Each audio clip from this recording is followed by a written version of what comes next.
চট্টগ্রামের বাজারে ধীরে ধীরে উঠতে শুরু করেছে গ্রীষ্মকালীন ফল। খুচরা বাজারগুলোতে এখন পাওয়া যাচ্ছে আম, লিচু, কাঁঠালের মতো রসালো ফল।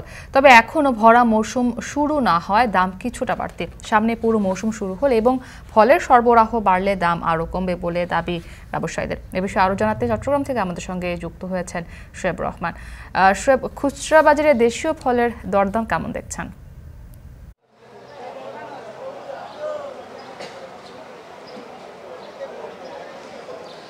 মুক্তি চট্টগ্রামের বাজারে এরই মধ্যে কিন্তু আসলে যেই রসালো ফল যেগুলো আমরা বুঝি আম, কাঁঠাল, লিচু, সেই ফলগুলো কিন্তু উঠতে শুরু করেছে। বিশেষ করে যদি আমের কথা বলি, প্রতিটি বাজারেই এখন কিন্তু পর্যাপ্ত পরিমাণে আম পাওয়া যাচ্ছে এবং সেই আমগুলোর মধ্যে গোপালভোগ, গোবিন্দভোগ এই ধরনের আমগুলোই মূলত বেশি পাওয়া যাচ্ছে, যেগুলো মূলত সাতক্ষীরা অঞ্চল থেকে এই চট্টগ্রামের বাজারে আসতে শুরু করেছে। এবং সেই সাতক্ষীরার পাশাপাশি চট্টগ্রামের পার্বত্য চট্টগ্রাম যেই অঞ্চল রয়েছে, বিশেষ করে রাঙামাটি, খাগড়াছড়ি, বান্দরবান, সেই অঞ্চলেরও কিছু আম কিন্তু বাজারে আসছে এবং সেই আমগুলোর যদি গুণগত মান বলি, সেই গুণগত মানও কিন্তু বেশ ভালো, আকারে বেশ বড় এবং বিক্রেতারা বলছেন যে বেশ সুন্দর এবং ভালো মানের আম এসেছে বাজারে। এবং সেই আমগুলোর দাম বর্তমান বাজারে পাইকারিতে যেটি বিক্রি হচ্ছে 75 থেকে 85 টাকা এবং খুচরায় সেটি কিন্তু 95 থেকে 100 টাকা কেজি দরে বিক্রি হচ্ছে। এবং ব্যবসায়ীরা বলছেন যে এই মুহূর্তে শুধুমাত্র সাতক্ষীরা এবং পার্বত্য চট্টগ্রাম থেকে আম আসলেও আর 15 থেকে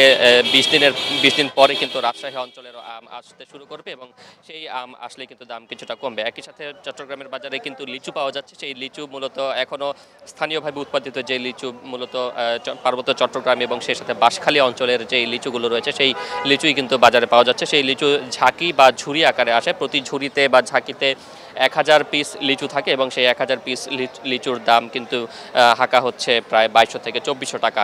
এবং একই সাথে কাঁঠালও বিক্রি হচ্ছে। সেই কাঁঠালের দাম কিন্তু আকার ভেদে 20 থেকে 120 বা 150 টাকা পর্যন্ত দরেও কিন্তু বিক্রি হচ্ছে। এবং এই ফলগুলোর চাহিদার কারণে মূলত যে বিদেশি ফলগুলো রয়েছে, বিশেষ করে মালটার কথা যদি বলি, সেই মালটা, আপেল, আঙ্গুর এই জাতীয় যেই ফলগুলো রয়েছে সেগুলোর চাহিদা কিন্তু কিছুটা কমেছে। অর্থাৎ দেশি রসালো ফল বাজারে উঠতে শুরু করার পর সেগুলোর চাহিদা বাড়তে শুরু করেছে। অন্যদিকে বিদেশি ফলের যেমন চাহিদা কমেছে, তেমনি কিন্তু দামও কমেছে। বিশেষ করে যদি আপেলের কথা বলি, যেটি চায়না আপেল রয়েছে সেটি আগে 250 টাকা কেজি দরে বিক্রি হতো, সেইটি এখন বিক্রি হচ্ছে 200 টাকা কেজি দরে। এবং যেটি সাউথ আফ্রিকান আপেল রয়েছে, সেই সাউথ আফ্রিকান আপেল কিন্তু একসময় 280 থেকে 300 টাকা বা 320 টাকা দরে বিক্রি হতো, সেটিও কিন্তু এখন বিক্রি হচ্ছে 250 টাকা কেজি দরে। এবং মালটার কথা যদি বলি, মালটাও কিন্তু আগে 300 টাকা দরে বিক্রি হতো, সেটি এখন বিক্রি হচ্ছে 250 টাকা কেজি দরে। অর্থাৎ দেশি ফলের দাপটের কারণে বিদেশি ফল কিন্তু তার বাজার হারাচ্ছে এই মৌসুমে এসে। মুক্তি,